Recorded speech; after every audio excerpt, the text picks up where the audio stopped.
الحمد لله نحمده ونصلي على رسوله الكريم اما بعد فاعوذ بالله من الشيطان الرجيم بسم الله الرحمن الرحيم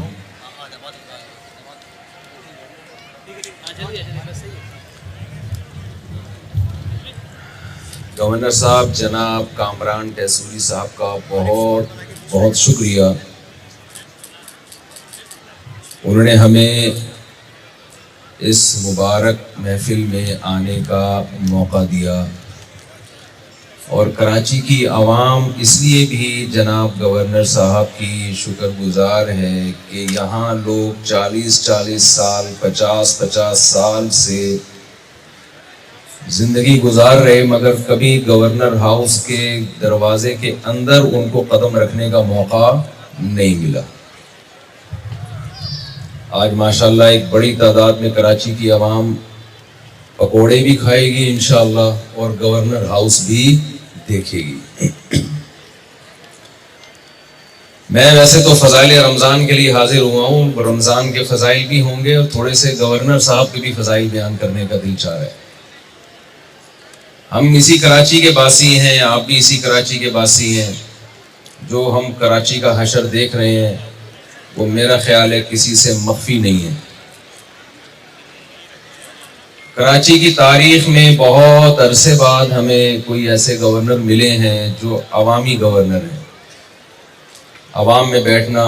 ابھی گورنر صاحب سے ہماری بات چیت ہو رہی تھی تو موصوف کا محترم کا گلا بیٹھا ہوا ہے. 3 جگہوں پر سحریاں، 3 جگہوں پہ افطاریاں، لوگوں میں جانا، لوگوں میں گھلنا ملنا، ایک اپنائیت کا احساس انہوں نے کراچی کی عوام کو دلایا ہے اور ایک تھوڑی سی امید کی کرن کہ شاید فیوچر میں کراچی کے حالات بہتر ہو جائیں.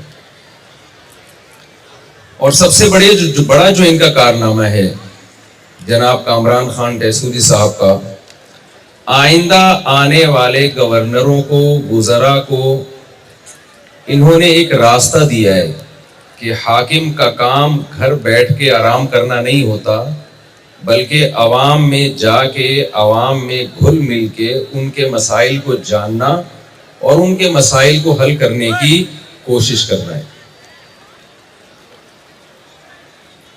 دیکھیے یہ رمضان کا آخری عشرہ ہے، اللہ کی طرف سے رحمتیں اور مغفرتیں عروج پر ہوتی ہیں.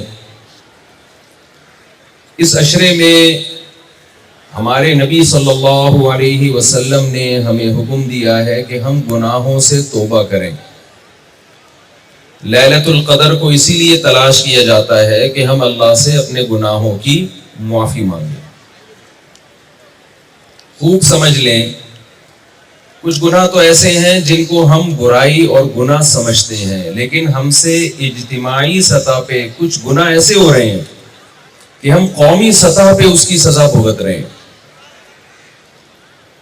یہاں جتنے بھی لوگ آئے ہوئے ہیں گورنر صاحب کی دعوت پہ، مجھ سمیت، رمضان کی ان مقدس گھڑیوں میں افطار کا ٹائم ہے جس وقت اللہ کی طرف سے دعائیں قبول ہوتی ہیں. ہم سب مل کے ایک عزم کریں کہ ہم ایک اچھے مسلمان اور اس کے بعد ایک اچھے پاکستانی بن کے دکھائیں گے. اچھا پاکستانی کسے کہیں گے؟ جو اپنے ملک کا وفادار ہو. ہمارے ہاں نیگیٹیوٹی، منفی سوچ بہت زیادہ فروغ پا رہی ہے. ہم نے اپنی فوج سے بھی محبت کرنی ہے، ہم نے اپنی پولیس سے بھی محبت کرنی ہے، ہم نے اپنے حکمرانوں سے بھی محبت کرنی ہے. ہم ایک متحد قوم کی طرح جب تک نہیں بنیں گے اس وقت تک ہمارا ملک ترقی نہیں کرے گا.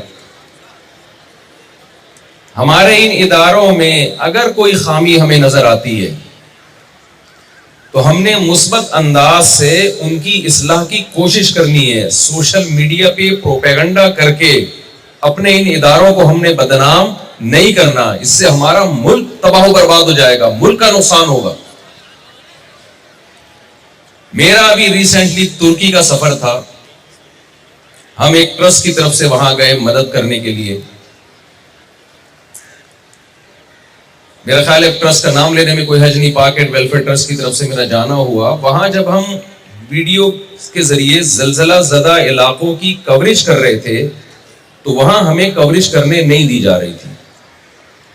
ہمیں یہ بتایا گیا کہ ہم اپنے ملک کا نقصان دوسروں کے سامنے شیئر نہیں کرتے, اپنے ملک کی کمزوری دوسروں کو نہیں بتاتے. ہم جو نقصان ہے ہم اس کو خود اٹھائیں گے, خود برداشت کریں گے. لوگ تعاون کریں ہمارے ساتھ,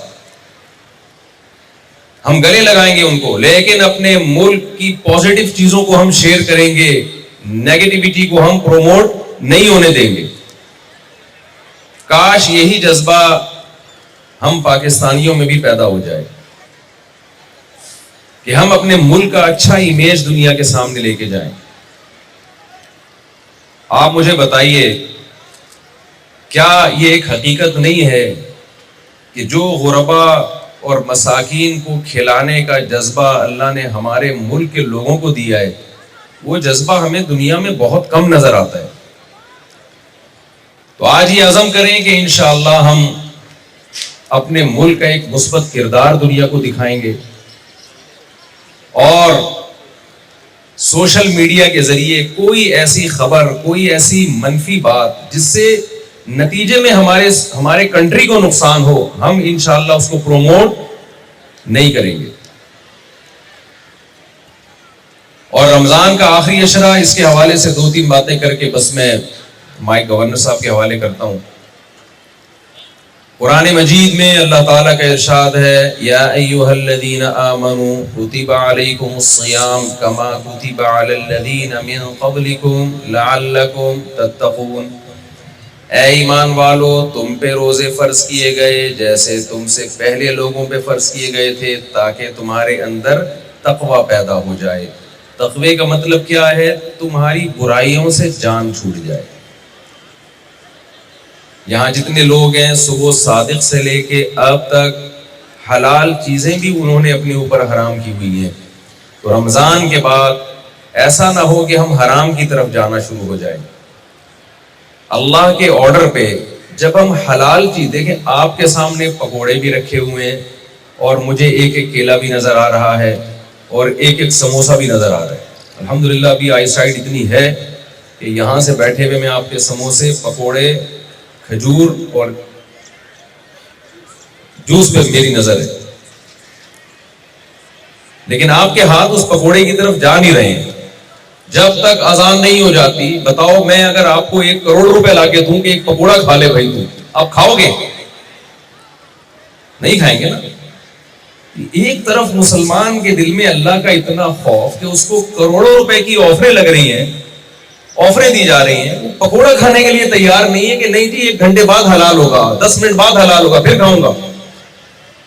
دوسری طرف وہ رشوت بھی کھا رہا ہے, بہنوں کی وراثت بھی کھا رہا ہے, بیویوں کا مہر بھی کھا رہا ہے, اور جناب ابا کے پینٹ سے چپکے سے پیسے نکال کے گٹکے بھی کھا رہا ہے. تو یہ سوٹ کرتا ہے مسلمان پہ یہ باتیں؟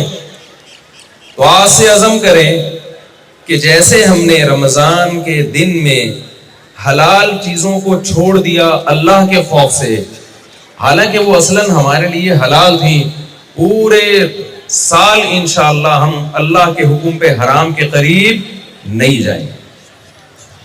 اللہ تعالیٰ سے دعا ہے کہ اللہ تعالیٰ جناب کامران ٹیسوری صاحب کی ان خدمات کو جو وہ پبلک کے لیے کر رہے ہیں, بہت ساری ان کی خدمات ہیں جو میں نے شیئر کرنی تھی آپ کے سامنے, کیونکہ میں ان کو ذاتی طور پہ جانتا ہوں, اور انہوں نے ہماری جو خدمتیں کی ہیں, ہماری سے مراد علماء کی جو خدمتیں کی ہیں وہ آپ کے سامنے نہیں ہیں.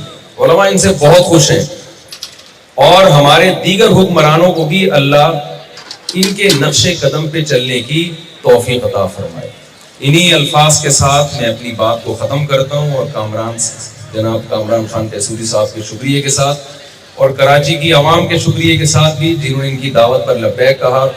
اللہ تعالیٰ اس رمضان کو ہمارے لیے خیر اور برکت کا ذریعہ بنائے, اور ہمیں اسی طرح بار بار اکٹھے ہونے کی توفیق نصیب فرمائے.